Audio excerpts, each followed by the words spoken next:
Welcome to Podtendo's Final Fantasy VIII Retrospective. We're going to discuss why this game is so polarizing within the community. Listen as we deep dive through the thematical elements and talk about the plot. Enjoy. Hey guys, welcome back to our final part. That's it. No more Final Fantasy VIII talk on this podcast after today's episode, except when we look back and make fun of it because it deserves everything that we say about it. It looks like my recording levels are great because I'm your co-host, Mick, and I'm joined every episode by a lovely and talented co-host, Tyson. Nice. It's fun. Now, did we do ourselves a disservice by playing actual video games as our sideshows this year, or should we just watch movies? Nah, we have a backlog longer than, I don't know. Yeah.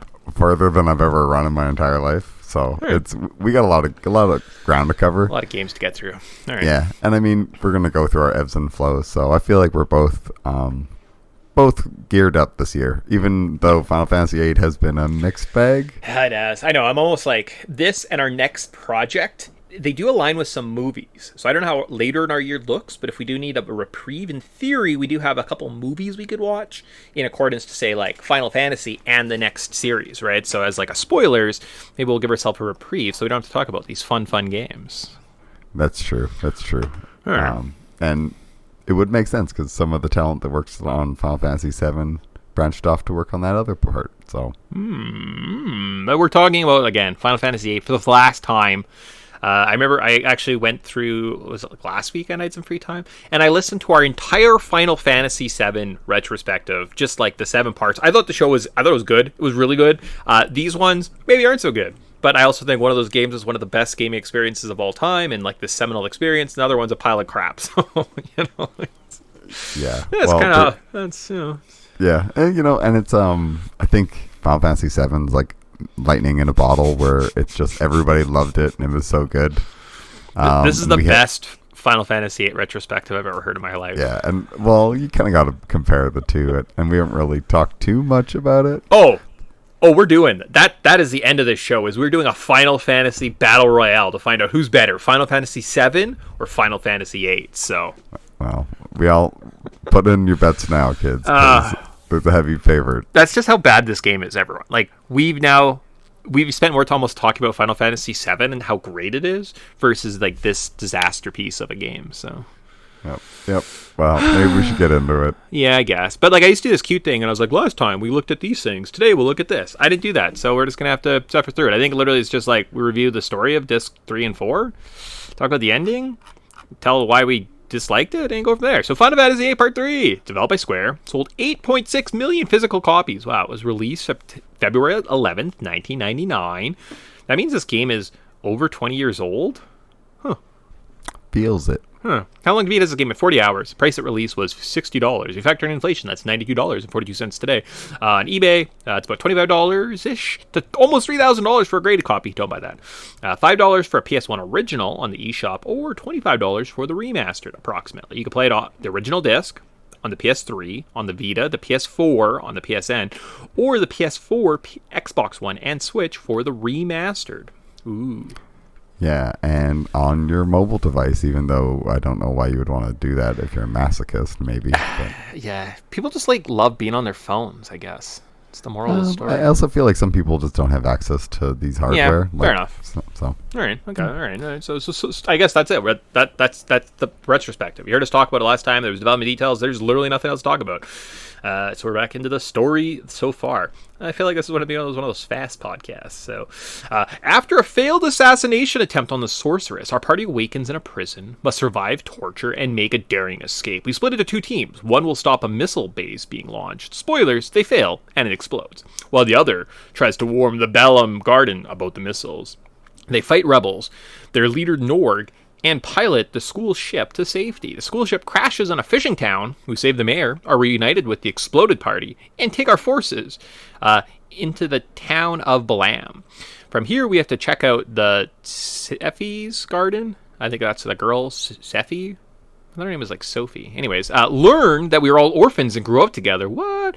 Before taking out Cypher's garden. A giant battle ensues. We fight mech soldiers before storming their fortress. After battling the sorceress, Renoa starts acting weird and passes out. End of disc 2. All right. Yeah. And I was championing that story. I was on board with that last episode. I was like, no, man, this story's cool. Yeah, you were really pro the story, and I was like, but the plot, I'm confused. Who's the villain? My biggest regret about doing this retrospective for myself is that I didn't record after certain points. So like I played ahead, so I had a sneak behind, like a peek behind the curtain, and you didn't get my pure like visceral thoughts, right? So like I was almost done the game, I think, when we recorded last time. In fact, I was done because I definitely had these notes sent to you, right? Yes. Yeah. Yes. So like my I definitely feel like I was kind of skewed a little bit. Right, whereas I wish it was a bit more like I would have stopped. Like disc 2 ends, we record, and then I keep playing kind of thing, right? So I think like this has just been a really uneven experience because I was super negative, and you were kind of like in this like at peace with life, yeah. Kind of just enjoying it. And I now that I've finished it, I kind of see where you were coming from, and like it's a very uneven experience. But once you kind of just accept it for what it is and just play it, you're like it's just a kind of a broken. There's lots of broken game mechanics. I don't like doing a lot of things in the game, but it's still a Final Fantasy game where you're running around and like and I think that's it's kind of the best way to approach it. It's just it is and like I said, it would have been better. It would have been different, I think, if I wouldn't have had the full experience because you're done and you're like, I get it. I mean, I don't like it, but I get it, and I think that's where I was coming from. I was like, if you suffer through, it's like you get to the end and you're like, I did it, guys. I ran that race. I hated parts of it, but whatever. All right, level notes. So if we talk everyone through kind of what happens in discs 3 and 4, which we're really excited about. Obviously, we're definitely not like, oh my god, this sucks. Yeah, and we'll probably do a bit of a wrap up because I have lots of questions that we need to address. Yeah. All right. But I think we both have lots of questions that we need to address. Yeah, I think let's get through this next part. Then we can do our final brief current. Then we can talk about Final Fantasy 7. So that's great. Okay, so level notes. So we start off. So we're in the White Seed ship. So we see Squall standing over Renoa and start out to visit our childhood orphanage. Ooh. We then meet the unpossessed Adia and Sid. She tells us that a future sorceress has possessed Renoa, and we must find Alona to stop the plot of time compression. Okay, we search through the world, or we just head kind of slightly north, and we find the White Seed ship and learn that Alona was taken to Estar. Yeah. And if you guys weren't paying attention, Alona's our sister, and she's been in like 8 scenes. Yeah, because Laguna's definitely our dad. Yep. Didn't see that. They don't flat out, say it like this is blatantly obvious. And, yeah. There's All right. I hate this part. Was also awful because the ship's hidden very well. And like your ship's kind of limited where it can go. It can go up onto shore on beaches, and then it gets stuck in the water, but it can't go that fast, and it takes a long time. So finding this ship was actually quite difficult. Was not a fan. Yeah, there's a lot of times where I just had to look at a map and be like, I'm just going to go directly to that dot. Shut off brain. Yeah. Okay, all right. So now we apparently get to Estar. So we dock in the fishing town. We take the unconscious Renoa and walk across the train bridge to the barren continent. Here we fight a skeleton near some cliffs and reveal a futuristic city of Estar, hidden behind a cloaking device. Wow. Within, we hand Renoa over to the head scientist and explore until an obelisk starts attacking. Okay, all right. The game throws a lot at us here. I don't know how this continent stayed hidden and it's super technological and everyone else isn't. Why wouldn't they kind of help society of the planet, right? It just seems weird that there was a war with sorceresses and depression and these rivaling things, but there was also this futuristic city that clearly looked like they had enough resources to take care of the other 20 people on the planet. Yeah, and considering the continents, it's a pretty if you look at the map, it's pretty big. Yeah, but when you start counting up the towns, you're there's 18 people in this entire world. Where is everybody? Yeah. And so you're okay, maybe it's a war ravaged kind of just world and lots of It's just mostly a lot of survivors, and everybody seems to be dealing with some stuff. So I could see why like one group would just want to seclude themselves from just kind of a barren, desolate world. So I actually broke it down. So here we go. So there's an island that is our school. Okay. That's one island. There's a fishing town, okay, that doesn't like technology, okay, but they have a train running through it, whatever. A wrecked continent where a lady ran an orphanage, and I think there was a big war there, but it's like essentially desolate, so we got up to 3. There's an ice continent that has a school and has Norgs people, all right, okay, so we're up to 4. And then we have another continent that has 3 towns that are at war with each other, so there's 5. 5 continents. Oh, and I guess it's futuristic, so 6. But that's the whole world. What a completely dumb and lifeless world. Yes. Well, and I mean, it seems to like lots of infighting. And I mean, it feels so. I'm gonna make a Final Fantasy VII comparison. I'm sorry, but in Final Fantasy VII, it seems like you are like the hero of the story, and you have like this major impact, and you're always fighting like the biggest evil, and you're like conquering Shinra, and then you're stopping Sephiroth from like destroying the world. You are like the driving force of all the good.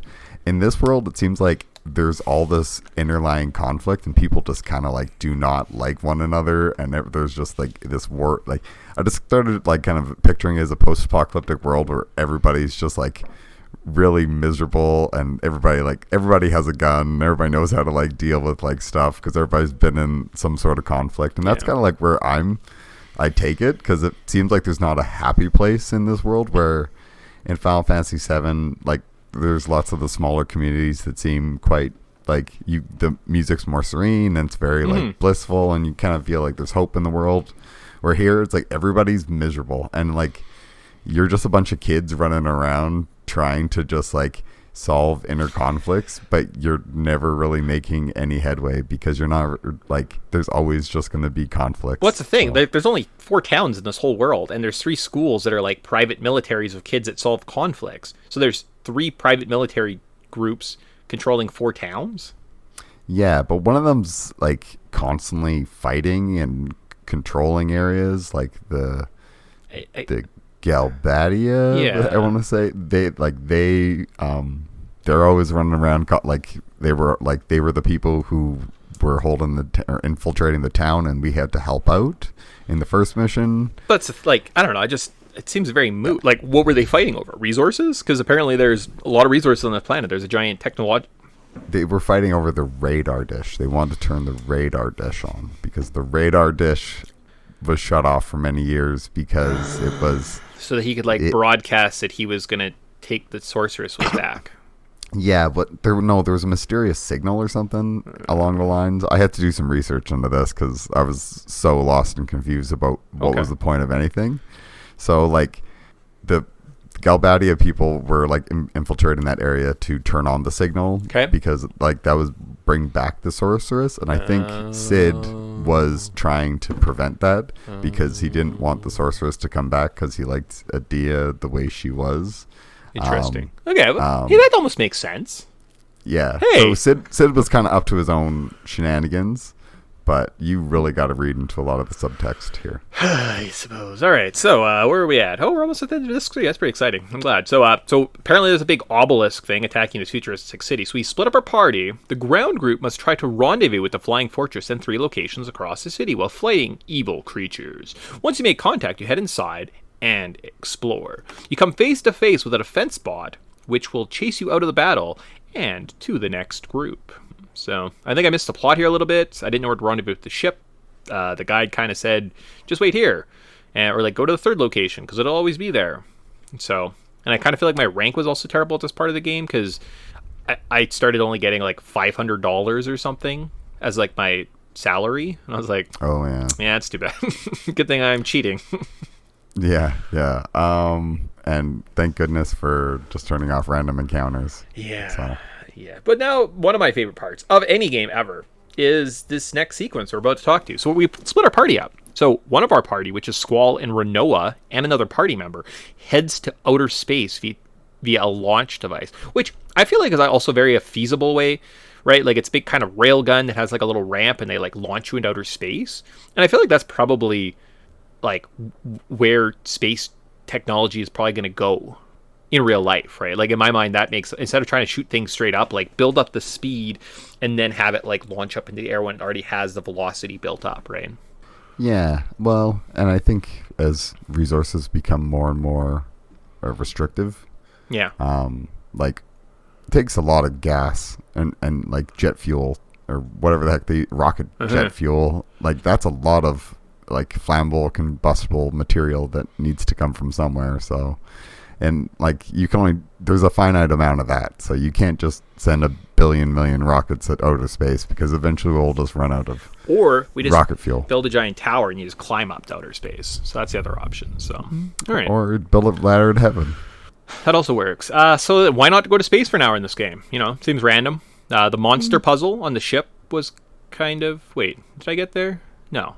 Marty, head to outer space. Oh, I just read the first sentence and started talking. All right, anyways. At the space station, we learned that they must have been holding an old sorcerer, Adele, in the observation and observing monsters in the moon. So that's the point of the space station. They were trying to keep this old sorcerer hidden because there was like this pull between the moon and Earth, and it like kept them like in stasis and watching monsters on the moon. Renoa gets possessed, releases the monsters that travel to the Earth, and releases Adele. Squall escapes in an escape pod, chases after Renoa, and ends up in the Ragnarok, which is a spaceship. You clear out some monsters and talk to Renoa about love. Yeah, that's and people say that Final Fantasy, like, was it 4's space sequence is tacked on. Yeah. I'm telling you. Well, Square Enix just likes to tack on some space stuff. Okay, so I'm looking forward to Final Fantasy 9 space stuff. So when you're walking around the spaceship, it's been destroyed. The sorcerers like knock people out. You can still play cards. If you haven't played cards with people, they're like laying on the ground dying. You walk up, you're like, "Hey, you want to play cards?" They're like, "Heck yeah, I do." So absolutely. So like, all right, that kind of takes me out of the immersion of this experience. There's also like this scene where this giant swarm of monsters from the moon, because that's apparently where monsters come from, like hits Earth, and then it's never talked about again. There's no more random encounters. There's like nothing of significance. It's one of the least interesting. Like I'm like, oh, that's cool. There's gonna be all these monsters on Earth. No, they just go about life. Life's just, it's pretty much just the same. Yeah, I don't know. Like, does this happen on a rant? Maybe. Okay, tinfoil hat. Maybe this happens like whenever a sorceress awakens, just a bunch more monsters get dumped onto Earth, and that's where the random encounters in the outer world come from. That's why these kids have to get trained to like fight T-Rexes when they're like 18 years old, because it's like, this might is just a T-Rex. have monsters. Yeah, it's like, this is nothing. Just wait till you fight some of those other things out there. So be prepared. If you can't kill a T-Rex, we're not letting you outside these gates. I guess. And then there's a monster puzzle again on the ship that we have to like kill the same colors. That's kind of like not really that interesting. We save, and then as we leave, there's also this part where you have to like try and like, Renoa's floating through space, and if you miss her, she just keeps floating and dies. So that happened to me once, so I had to redo that. And then there's like a really bad love story where Renoa's like, "Squall, I love you, please hug me," and he's like, "I'm too broken, you could never love me." And they just talk, and you can't skip any of the cutscenes, and it's like really long. But then you land on Earth, and you land right by the Cactar Island, and sometimes if you go fight the Cactar right away, and your party's not like leveled up properly, you die. And it happened to me, so then I had to like watch this like really painful love story in space again. I hated that part. Yeah. No, the melodrama tacked on forced love story. Yeah. That seems kind of like, okay, Renoa really into Squall. Squall's kind of saying no. And you're like, if these roles were reversed, I'm throwing so many red flags at this game. Yeah. But at the same time, it's like, obviously he is just kind of damaged. I guess. But at the same time, it's like, I don't know. He seems so not a character. He's like, it's bad. Like, it's really bad in paint. I don't know. It's just whatever it is. Yeah. But also, a couple side notes. Aliens were the monsters. I like to pretend that those aliens on the spaceship, they're aliens. Okay. Yeah, that makes sense. There's aliens in this Final Fantasy game, because why not? Yep, makes sense.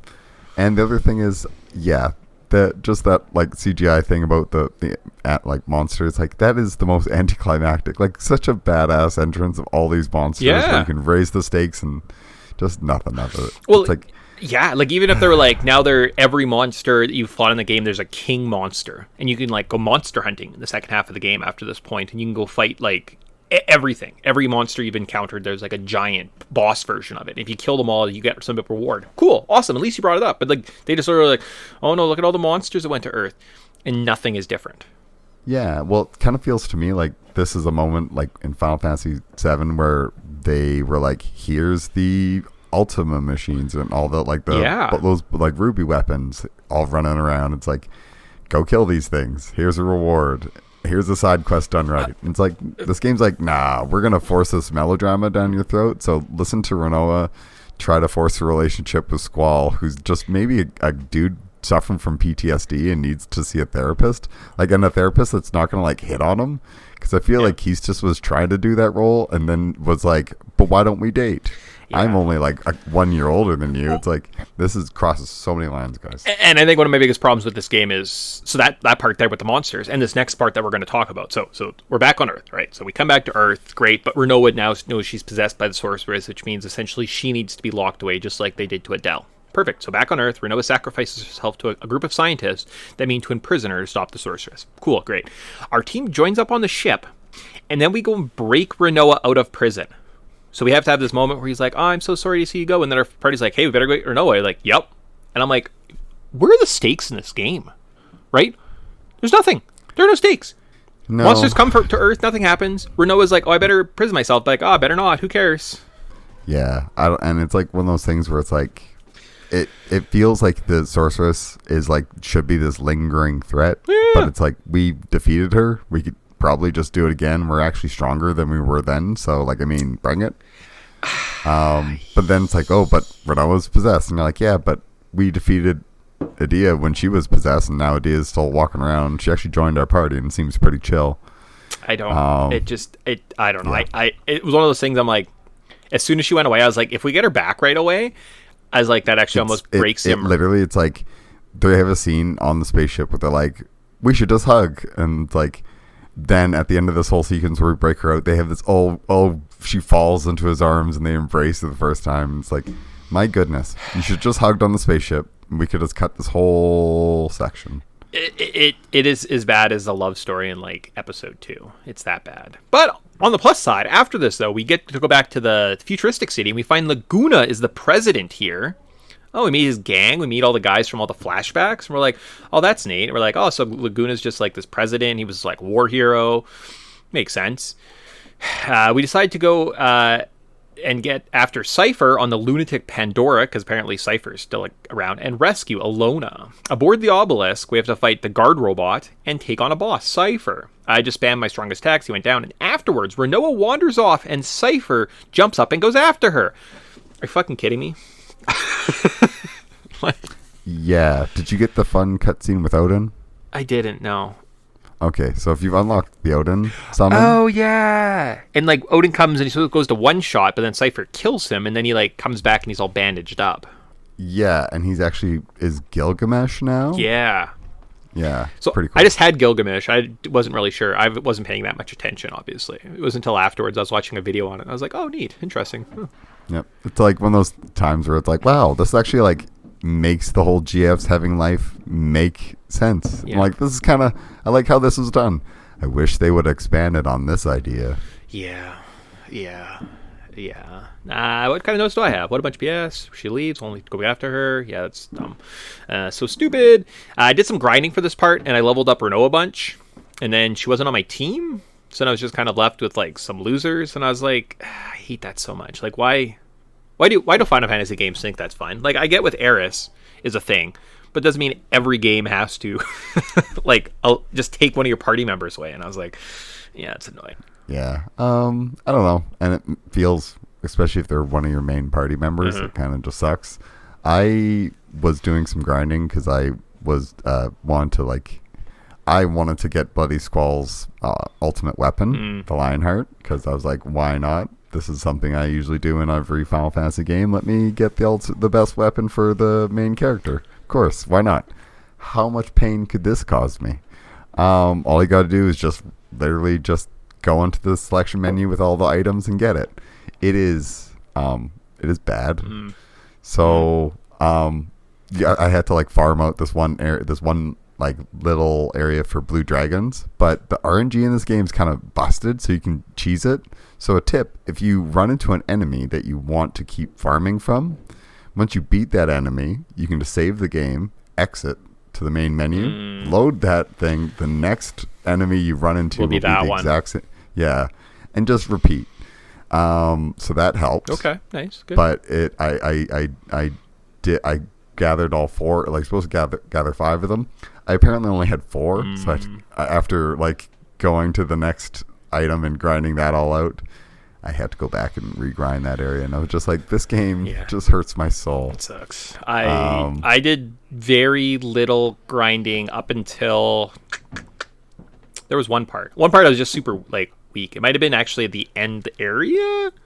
But I did some leveling up for some reason before this. I think because I was just like, my party was at level 13 at this point. Like I had done literally nothing outside of boss fights. Like I didn't take part in any random encounters, and I was like, okay, I got to get a little bit stronger. Like my health, even with all my upgrades, was still only like 2,000. Okay. And I think the Guardian Robot guy was doing like 3,000, so I ended up having to grind up my team till like 4,000 or 5,000 kind of thing. So I did do some grinding here, and then Renoa left, and then I was stuck with like Zell, who just died with one attack, and I was like, son of a gun. Yeah, that's frustrating. Yeah. See, so the other item is, sorry, I'm going on a tangent. No, we need this. This is where I spent the majority of my playthrough. Because I didn't upgrade anything. I had all the basic items. I had no upgrades whatsoever. So. Oh, okay. So I decided to just get that ultimate weapon. Yep. So you killed enough blue dragons, got enough dragon fangs. Check. On to collecting these pulse ammos, or what the heck they are. So what you got to do with the pulse ammo is you have to kill these one enemies, and they'll give you a card of them. Or no, you have to mug them for a card. Or no, you have to get them down low enough health, and then turn them into a card. Yeah. And then you card mod that into this one item, and then you can ammo mod that into the ammo you need. So you have to do it like, I had to do it like 20 times. And every time you do it, it gives you like something crazy, like 64 AP. So all my GFs were just blowing up with experience. And that just essentially just made the game broken, because it's like, if you just max level your GFs and just get them like unlock all their like abilities and add more abilities and make them forget dumb abilities, it's like they just become stupid broken. You can forget stuff? Yeah, you have to give them some greens or something, or like this scroll, like, and then or amnesia scroll or something. And then the last item is you just card mod a minotaur thing, which I got from playing the game. I don't know, I didn't go out of my way to get it, and I just magically had it. So I was like, well, worked out for me. So unlocked his best weapon, and it does like barely any negligible difference. Yeah, it sucks. So it's like, well, weapons suck in this game, but I'm glad all my GFs are like overpowered, like really yeah. So that made the end of the game a lot easier for me. Yeah, I got lucky with some of my GFs that had like, they were like plus 80% health or something, and there was one that had like a health modifier, so every level they gained an extra 10 or like 3% health or something. So I did that with Quiddis. So like her base health was almost like 4,000 or something by the time I was done leveling up, right? So, but we're done. Disc 3 on to disc 4. That's so exciting. There's 4 discs. What could happen? Yeah. Well, we're through I hate to pull the rug from everybody, but the disc 4 is pretty short. That's it. So we're in the future. So we fight Adele, who's holding Renoa hostage. We defeat him, which distorts signs, and we fall through the sky, and we see birds. Cool. We fight the sorceress through various stages. Afterwards, we arrive at an orphanage in the future. We can access our Ragnarok to explore the world if we want, to obtain all our final upgrades. I skipped everything. I did not upgrade a single piece of equipment. Kind of makes me think I missed out on the experience. According to Tyson, I did not, though. No, I legitimately just like was broken when I had to go back and grind out more blue dragons. Okay, all right. So we're at this weird castle that's floating near the orphanage in the future. So I think if we're ready / bored with the game, that's probably what happens. We head to the lighthouse, which sends us into the future to Ultimesia's castle. We have to split up our party into 2 groups and are depowered for a bit, which is actually kind of neat. So essentially, you can attack. That's it. We have to run through the castle and fight bosses, which gives us access to our command abilities. You can unlock these by fighting the various minions hidden around the castles, or you can just avoid them and head right to the boss. Maybe because everybody knows what time it is. It's boss rush. Yeah, you should probably fight some of them. So in the main hallway, we fight the Sphinx. It gives us access to something, items, restoring your health, magic, limit breaks. Every time you defeat a boss, it restores one of your abilities, but most you want you kill one and you get magic, and you're like, well, I'm back to basically where I want to be. So Krista, we need one party to depress a switch while the other one moves across a chandelier to the balcony. Okay, all right. Trauma fought after solving the art puzzle room.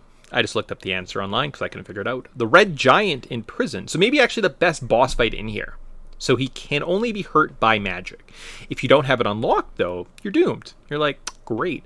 Unless you use either Renoa's Combine, which lets her just kind of use magic randomly, or Draw. And he does have Bio. So you can actually draw the Bio out of him and use it against him within the same attack, which I thought was actually kind of neat. And I was like, that's an actual boss that required some level of strategy, and you couldn't just cheese it. So yeah, well, you can't just mash A anymore. So even with a little bit of cheats on, this part gets really tricky. And I was very happy I had farmed as much as I basically could, because some of these bosses are a real pain. And kind of makes me like this game, because you're like, why couldn't more of this game have been like this? 100%. And that's what I mean. This is one of those parts where I was like, what a fascinating part of the game, right? Because it's you don't have to do anything. We set up this cool area for you to explore if you want your abilities back, but you don't have to do it. And you're like, it's fascinating. It's so cool. And there's real strategy involved, right? Yeah. And I mean, it feels interesting, feels like there is stakes, so you can't just, like I said, cheese your way through this by mashing A. It's no, some of them you have to use magic. Some of them, I just feel like it's not super straightforward, and I like the different variety of bosses. It makes this area a lot more memorable than other kind of end games end of Final Fantasy games. I think it really definitely nice. stands out more than, say, the Crater in Final Fantasy VII, right? So yes. Well, it's kind of like you're running around a big old spooky castle, which is pretty cool. And then there's all these hidden bosses, and it makes it feel like you're in this you're not in time. You're kind of in this otherworldly time, and there's all these different. It makes you feel like you're fighting really epic monsters. So you're like, man, this game could have been so cool. If they set up this post-apocalyptic world where it is really desolate, and there are these monsters, and you need to take them seriously. It's set that up more. Have monsters be more of an issue instead of just inner conflicts with all the people. So all right. So the other, let's say, 5 bosses here. So we found Catopolis in the treasure room, which is kind of in a hallway. Tiamat is found in the clock tower. Tripoint in the cellar. Gargantua is found in the armory. And then there is the Omega weapon. So if you're feeling really powerful, you can ring a bell near the staircase and sprint to the organ room to fight this beast. Even with cheats, I wasn't able to bring him down. But after my 3rd attempt, so I tried it 3 whole times, I didn't use magic and spammed limit breaks. Oh, okay. I was able to bring him down. Weird. I got 250 AP just for that fight. Wow. Yeah. Spamming limit breaks is kind of the strategy this area. Is if you're just struggling, just start spamming your limit breaks. But you might want to save a couple of those for this next boss. Yeah, so that's it. So we're done. So we head down there's a long corridor we can save. We just have to go fight Ultimecia. So I guess we have 4 boss fights here. So Ultimecia, so our first form didn't seem too impossible. I just spammed my battle upgrades, so it was easy. Though my party that I grinded was Renoa, Squall, and Quittis. And then Quittis was just randomly swapped out for Selphie. And then she died, was replaced by Zell. And then he died. And neither of them had GF's Junction to them, and they were at level 11. So it probably made this more difficult than it needed to be. Yeah, that's rough. I made sure to kind of space mine out. I got lucky. I got Irvine in my team, and that was my strategy going into this. Okay. I'm if I don't get if I don't get Irvine, I'm restarting. Interesting. Yeah. Because there's a strategy you can use with the final boss, and I'm if I don't do this, I probably won't be able to beat it. Okay. So. All right. So then we are onto the second one. So Griever. So we have a little thing on our gun blade, our necklace, and he's like this weird lion guy, and we call him Griever at some point. And apparently, who does Ultimecia use as her GF summon? Of course, it's Griever, because you're like, oh, I get it. It's our thing. I just kind of cheated. It was easy. But then Ultimecia and Griever combine, and they fuse. And now Renoa combines her limit break. Combined limit break deals about 3,000 damage to both of them. Squall was doing about 3,000 or 3,000 per swing, and Zell was just kind of hanging out, not really doing much. So, yeah. It's lots of health on this guy, and there's not really a easy strat. But I mean, with just using the buff attack where you just don't, it's like instant haste, where you can just spam as much damage as you can. You're like this. I have time on my hands. If I just get through this guy fast enough, I can win. Yeah. So, thank goodness for that. The last form is just Ultimecia.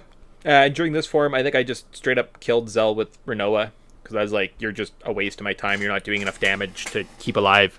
And then, if you're using the remastered cheats, or you grinded up your GFs, I think you're probably winning this battle, and then it's over. Hooray. Yeah. I used Irvine, and I used his... just dumped all my best ammo into him, and it just was doing 99 damage across the board, and I was like, I'm so happy I grinded for a little bit, and kind of made it worth it, but did it make it worth it? So nice, sweet. So now we're into the ending. Got a wall of text here to read, and then this game's done. It's over. So time folds in on itself. Our party is shown running around in a black void. Renoa finds a flowery field near Adia's orphanage, but Squall continues to run through the darkness until he pops out at the same orphanage. He sees his younger self, a younger Adia, and Ultimecia. Adia takes in Ultimecia's tower so the sorceress, Kandai, is told about the Gardens and Seed program before banishing future Squall from this timeline. Squall walks across a barren wasteland and collapses. At this point, Renoa begins to sense him across time. Some cool visuals are shown of their love reuniting them before the credits play. We see Cypher fishing, Laguna revisits Renoa's mom's grave, and we are shown a recording of an after party where Irvin hits on Quittis, creeps out some girls, Zell starts his weight gain journey, and we see Renoa talking to someone on the balcony. Some more credits, and it turns out it was Squall. Squall was on the balcony. She's on the balcony with him, and they live happily ever after. The end. Yeah, sort of. So during their love reuniting sequence with Squall seeing Renoa, there's flashes of Ultimecia.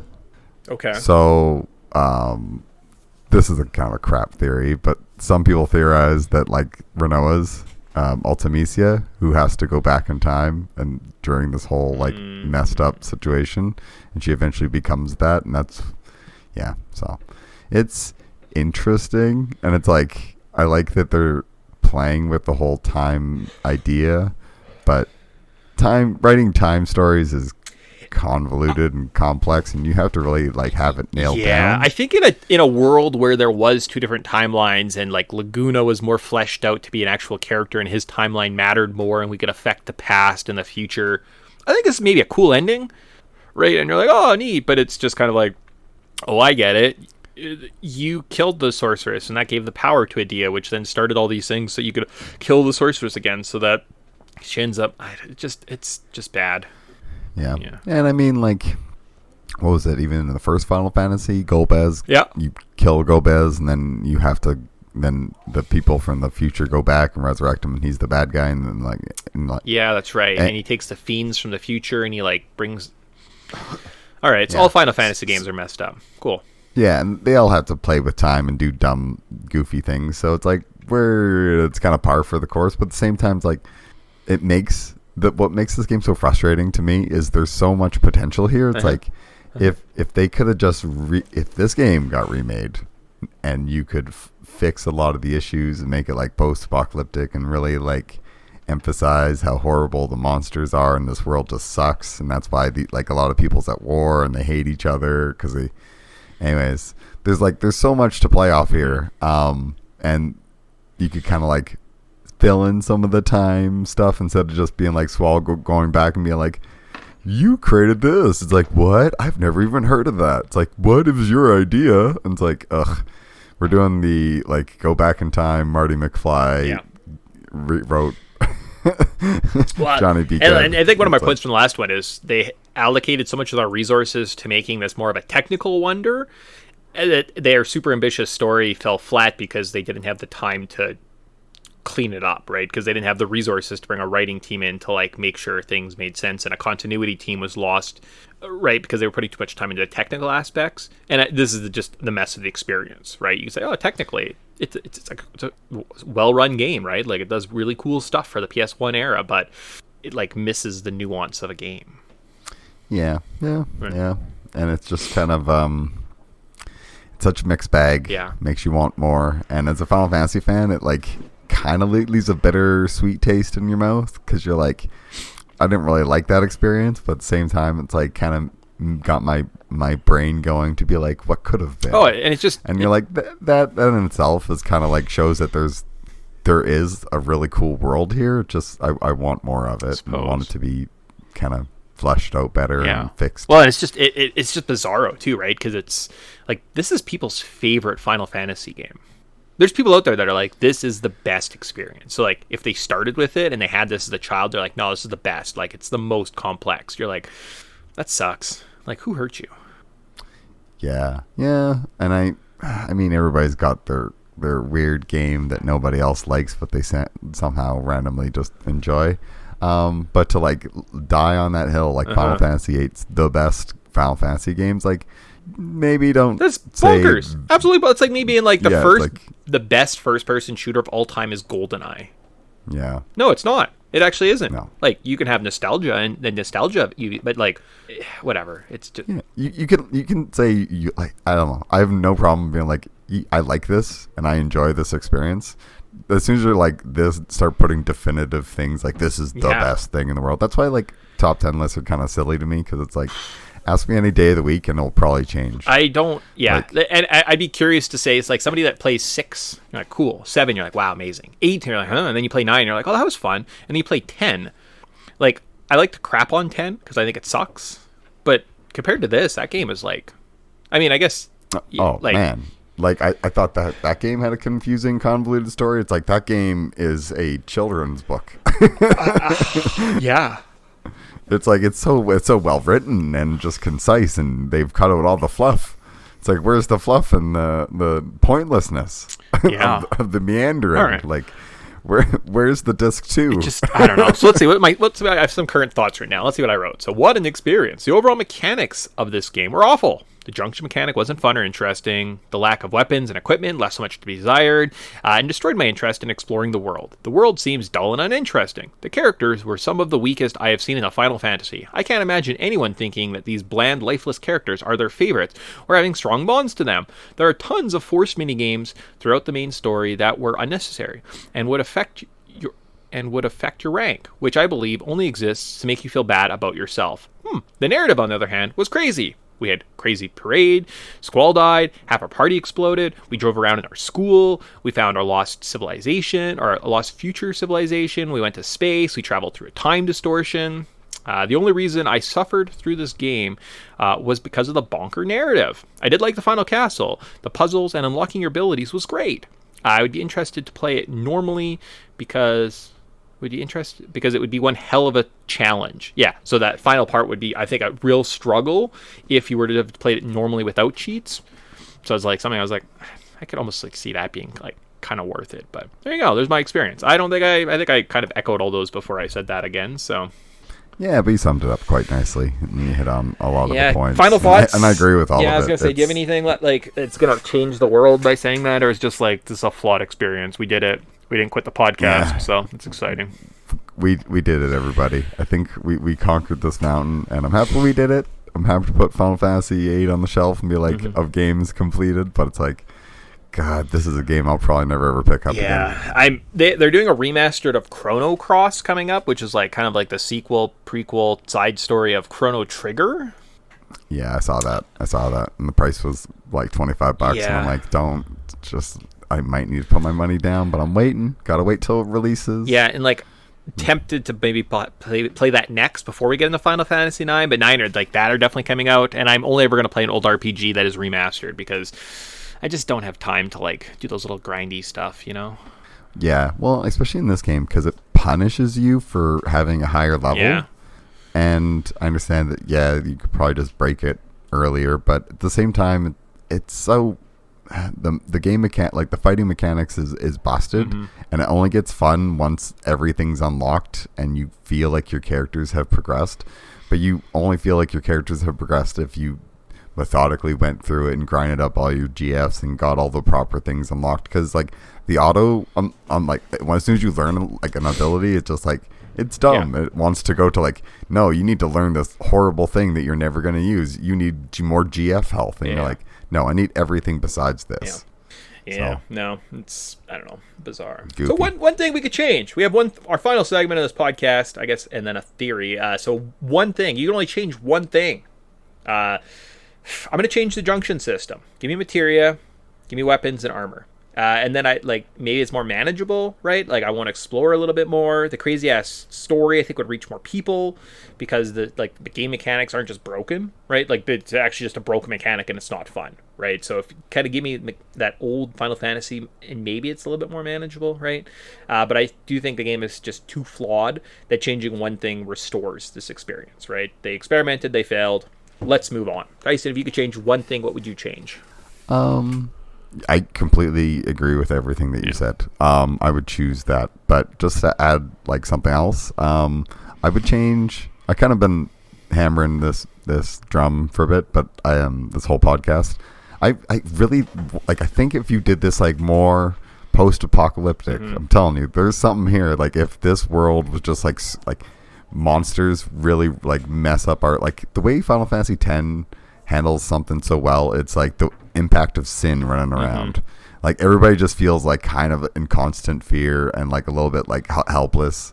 Like that is the world, an atmosphere that Final Fantasy VIII so desperately needs. Because then it would kind of fill in why Squall is such a just like a heartless bastard and just doesn't care about anybody and just so mentally checked out. So like, because he's an orphan. Everybody knows that like he died and he forgot his like minuscule amount of happiness that he had. You know, like that's a pretty bleak existence for an 18-year-old kid to have the weight of the world on his shoulders and be like, you need to go kill the sorceress. It's like, okay, I don't really get a say in this. It's like, no, here's your sword. It has a bullet in it, and it's a gun sword. You shoot things and cut things up. Go kill her. Yeah. It's like, okay, I don't really get a say. Like, it shows that like this kid could had like PTSD and had a lot more like psychological issues. Like I feel like he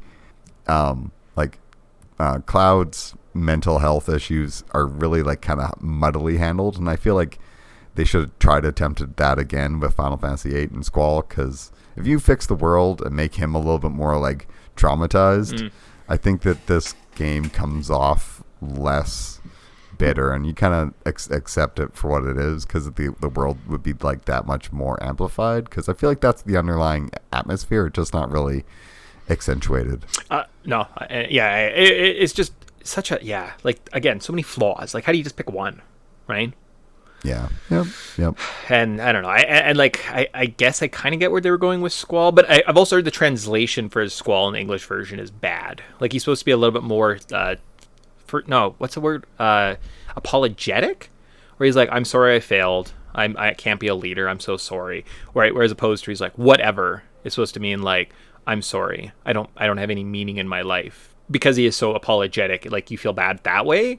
Whereas he just kind of comes off as like a bit of a douche in the English version.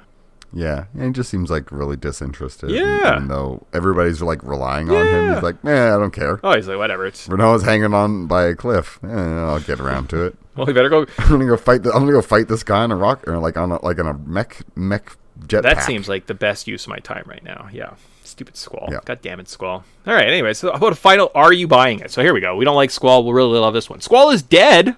I don't have the time to recap the whole story, but check out squallisdead.com. Literally a real website, squallisdead.com. There's a very detailed explanation, a recap of the evidence that Squall actually dies at the end of Disc 1, and everything that follows is his brain having his like life flash before his eyes. I like to think that this goofy ending happens. Adia heals Squall after he stabs him because she knows that she has to be defeated Ultimecia so she can absorb her power, or that he has to defeat Ultimecia so he can absorb her powers. That's probably what happens, but Squall is dead. Makes a convincing case that it's all just like a weird him dealing with like death. Yeah, I guess so. But then like the whole Laguna thing kind of is like Laguna. Like he was a president. Why is this? He was a president the whole time apparently. Yeah. Right. Yeah. Well, like so he was. We could go into that, and I feel like he's super underdeveloped because it's like he's clearly our dad. Yes. And the piano girl is clearly our mom, who gets sick and dies. Oh, is that it? No, I thought. Yeah. Isn't the piano girl Renoa's mom? Is she? I think she is. I think piano girl is Renoa's mom, who then marries her dad, like the guy who owns like the mansion in that town, and our mom is either the piano girl, which then makes Renoa our sister, but that's not right. Our mom. That's what I thought. I was like, our mom is the girl that owns the flags. pub in the town where he's staying at. Okay. And the daughter that exists already, Aloa. So she has a daughter with someone else, Alona. He shows up, and like she's there, and then he has a thing with her, and she gets pregnant again, and like our stepsister is Alona. Right, who shows up in 8 scenes, but yet is the key to everything, to why we need everything and why we need to go to space. 100%. Even though we talked to her, so I think that's what happens. Like now, Renoa's the most important person in the story. It's like, but yeah, our dad definitely had a thing with Renoa's mom. I think that's what it was. Okay. See, I again, super confusing. Super confusing. But then, like our mom, who still lives, is probably dead. Maybe she's not, but like lives in a pub. At some point at the ending, he's like, man, imagine if I would have loved Renoa's mom and like that would have just been a thing that happened. And he like goes and visits the grave and makes you wonder, like, back in time, if something distorted. And then it gets incestual because like our dad loves the mom and like you're like, but maybe is Renoa our sister? And maybe in that ultimate timeline, maybe that's when Ultimecia takes. It doesn't matter. It's a dumb. Maybe story. Ultimecia is like our like incest love child of us banging our sister. Well, maybe, and that's why when you're having those happy moments of like, you know, lovingly, like, oh, remember that time we danced? It's like Ultimacy is like flash of evilness in the background. It's like, if don't do it, don't do it. That's like, don't maybe you that's do what it. the story is about. Incest is bad. Yeah, maybe that's maybe we solved it. Maybe this Squall is dead is a lie, and Squall and Renoa. Don't do it. Don't you do it. Don't bang your sister. All right, so then that ends Final Fantasy. That's the final thing I will say about Final Fantasy VIII is it taught us not to bang our sisters. So good job. Well, it ends. You end up birthing Ultimacy, and she ends up bringing apocalypse. Yeah, don't do it. That. All right, so that's that. Also, the other implications. Yeah, 100%. Okay, so that's it. So now we're on to we're done. All we have to do is now do our Final Fantasy Battle Royale because I wrote it. So let's read through it. So instead of just talking about this weird game, let's talk about Final Fantasy VII and see how it compares. Done. So, best world. So we're going to do a bunch of categories. We're going to keep score and find out which of these games is better. All right? So, best world. Final Fantasy VII is Gaia. It's the name of the world. It has 4 expanding continents that you can explore along your journey. There's a rich history, political background, mystical elements to this world that makes you want to go and explore it. In Final Fantasy VIII, there's some schools, and a president, and some rebels, and a fishing town, and a high technology society. And you see all of this by traveling around the world. None of it is really interesting. Maybe you could check on the Norg race and find out something there. So of the 2 worlds, which you think is the better fantasy world? Well, I have a question. In 7, is there like small towns that I can go and explore and hang out in like an inn and talk to the people and get like different backstories of each different area? 100%, yeah. Okay, and now in Final Fantasy VIII, is there like small towns where I can go and explore and like talk to people? No. Okay, then I'm choosing 7. All right, okay. All right, so 1.7. And I think we have how many categories? 1, 2, 3, 4, 5, 6, 7, 8, 9. So you need to get 5 to win. All right, so only 4 more Final Fantasy VII. Best in-game character customization system. So that's magic, weapon, and armor. So in 7, you can collect new weapons and armors to improve your stats and hold more magic. There's also a sense of wonder and joy when you get new armor that you can equip, and you can see what kind of magic you can get to it. You are rewarded to explore the world to find new upgraded equipments, and the materia system is one of the finest in any RPG or Final Fantasy VIII. You never have to upgrade your weapons or armor. You just find GFs in battles, usually with bosses that you have to go anyways. You can attach them to your party and power up. It's kind of fun, but it gets annoying, and it's repetitive. There you go. So which of those systems sounds better to you? I have a question. Yep. So, like, is there different, like, designs for each of these different weapons? So when, like, you equip a new weapon, every time you battle, it's almost like a new rewarding experience that you can experience and try different weapons. Sure does. So one might look cooler. Wow, that sounds awesome. Now, in Final Fantasy VIII, is there, like, different variety of weapons, or is there, like, 3? I think there might be 3. I don't even know if there's that many.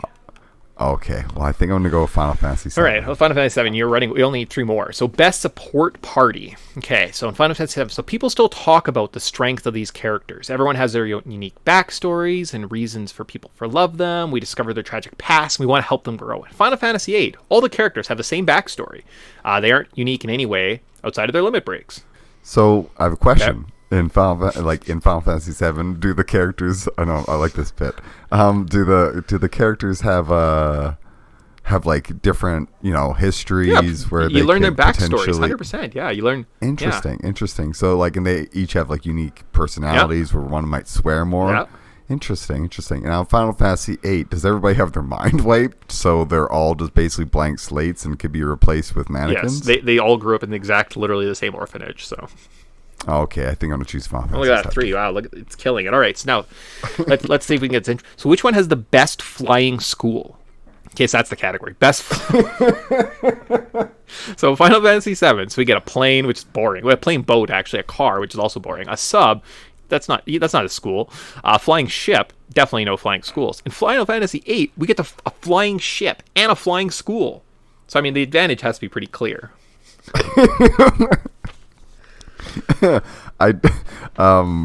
Is the plane and the submarine have different points of impact in the story? Yes. Okay. Now in Final Fantasy VIII, does the flying school have a flying school? It does have a flying school. That actually at one point you fight another flying school. So there's 2 flying schools. Okay. Well, I guess in best flying school, I think I have to go Final Fantasy Good job, VIII. Final Fantasy VIII. Got on the scoreboard. 3-1. All right. So how about the best use of full motion videos as a storytelling device? So in Final Fantasy VII, there's a handful of FMVs. They're very scripted, and they leave something to the imagination, right? There's also...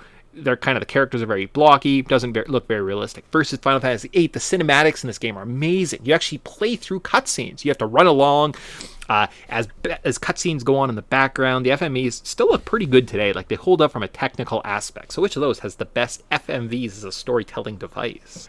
I'm all out of kind of those questions. I know. It was good. I liked it. It was a good bit. All right. Yeah, I don't know. I love Final Fantasy VII's cutscenes, but the worst cutscenes are like they're running around like their Lego form while stuff's happening, and that just looks terrible. In Final Fantasy VIII, I have to give it props. It does such a great job with all the cinematics. Sometimes they leave much more. We were talked about the monsters pouring out of the moon. We're like, this is awesome. Give me more of this. But then nothing happens of it. So it's a shame. The FMVs are almost better than the game. There you go. All right, cool. So that's another point for Final Fantasy VIII. It's about the best outer space visit. So in Final Fantasy VII, we don't have to travel to space in the game. We go up in a spaceship and we see a bomb explode on the meteor, but it kind of ultimately fails. But in Final Fantasy VIII, we visit a space station. We have to battle some color monsters. We see an awful cutscene between 2 characters in love. There's a cool teardrop of monsters coming from the moon. So which of those games has the best outer space visit? Now, in Final Fantasy VII, is there aliens? No, there aren't. Okay, now in Final Fantasy VIII, is there aliens? There's lots of aliens on a spaceship, and they're color-coded. Okay, well, I think best, if you go to space, you gotta see some aliens, so gotta go to Final Fantasy VIII. It's all tied up. This is getting intense, guys. Actually, and I think at one point there's a weird side quest where an alien saucer abducts cows in this game, too. Yes. Yeah, there's a whole side quest where, you meet them 3-4 times. And you have to get there's different magazines, and that's how you find different weapon recipes and stuff. And I think that's also where you find Renoa's limit breaks. But there's also like a UFO sighting one, and we'll give you hints to where to go to find the random encounter, so you can find a little guy flying around. It's delightful. Interesting. All right. So we're close. We're 3-3. 3 categories to go. This could be intense, guys. So best final dungeon. So Final Fantasy VII, we get the North Crater. It's like a semi-linear path. Then you fight the end guy. But in this one, you get to Ultimisia's castle. It strips you of all your powers. You must explore the areas and defeat bosses to regain your abilities. This might be the best area in the game. So which one is the best final dungeon? Now in Final Fantasy VII, how many forms does the end boss have? 3. Okay. Now, how many forms does the end boss in Final Fantasy VIII have? 4. Well, that's one better. Yeah. So I gotta go with Final Fantasy VIII, and we did talk about it. It's a pretty awesome little boss rush. It's not bad. It's makes me forgive a lot of the sins of the past. So 2 categories to go. Final Fantasy VIII gets one of these 2. It is actually the best Final Fantasy game. So. Wow, I never saw this coming. So best villain. Oh no, this could be close. So Final Fantasy VII. So Sephiroth. So we have this underlying Shinra company on our heel sword experience, but ultimately we have to defeat Cloud's rival Sephiroth, larger than life himself. But in Final Fantasy VIII, you think it's the president and you're going to go to war, and then that plot is dropped. So then Adia steps in, and it turns out she was actually like our mom at one point, but she's just possessed. And then the ultimate bad guy is just an evil sorceress from the future. Now, is the villain prevalent in all the discs of Final Fantasy VII? Yeah, pretty much. As soon as you maybe after the first 8 hours, the whole game is stop Sephiroth. That's the main point of the game. Oh, okay, so very clear. Then Final Fantasy VIII, is the main villain very clear from the beginning of the game to the end? No, because it looks like it's president, and then it's a sorceress, and then the sorceress becomes our friend. So then the bad guy is our other friend from school, but then he's not really it. It's the guy from the future. Well, I think we got to go with the villain that's a lot more of an unstoppable force and is probably one of the best villains of all time. So we got to go Final Fantasy VII. Oh, it's close. It's come down to this, guys. Oh my gosh. So the best hero. Who could it be? So Final Fantasy VII, we have Cloud. We watch him grow, doubt himself, restore our faith in him, and watch him grow and develop. Squall, though, is kind of emo, dies. He's given leadership, then he falls in love and time travels. I think there's pretty much a clear-cut winner here. So, yeah. I won't even make any dumb question jokes about is the main character's name based after a weather phenomenon? They both are, yeah. Oh well, then it's a tie. No, that's obviously Cloud. Like we said, the weakest part of this whole game has been Squall and his and the mechanics, and just kind of you feel not attached to this character. You find up and everybody's super forgettable and everybody's very Squall has less personality than the 4 random characters from the first Final Fantasy game that you just pick arbitrarily into your team. Like your team of 3 white mages and a black mage literally have more personality than Squall does. Yeah, that's saying something. It's bad. It's just yeah. Well, and it's even some of the side characters of Final Fantasy VII, like Jesse, Biggs, and Wedge of Team Avalanche. Like you're more invested and like these characters more and get more of their personality than you do Squall's this 40-hour playthrough. It's bad. Like Squall is really terrible. But on the plus side, Final Fantasy VII won. It was close. It was a close battle. Who would have thought 5-4 that close? But whew. Yeah, I wonder who would have set it up that way. Obviously, I was struggling. I was like, how is Final Fantasy VII 8? I was like, they have a flying school. I mean, even though I hated the flying school, it was literally the worst thing I've ever written in a game ever. So it's pretty exciting. It's ridiculous. Like this. And then they end up getting a spaceship, so the flying school was pointless. Yeah. And you're like, why didn't you just give me It made Tyson laugh. Hopefully it makes someone, when you're listening, laugh. So there we go. It was worth it. Yeah, I didn't see it coming. Nice. So it was I'm glad that you set it up, so it was nail biter down to the end. But you know what? It was very fitting.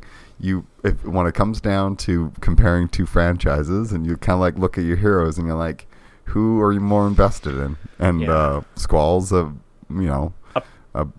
sandwich with just margarine or just butter, and Cloud's the best sandwich that you could ever imagine. It's pretty good. Yeah, iconic design, interesting character. You care about him.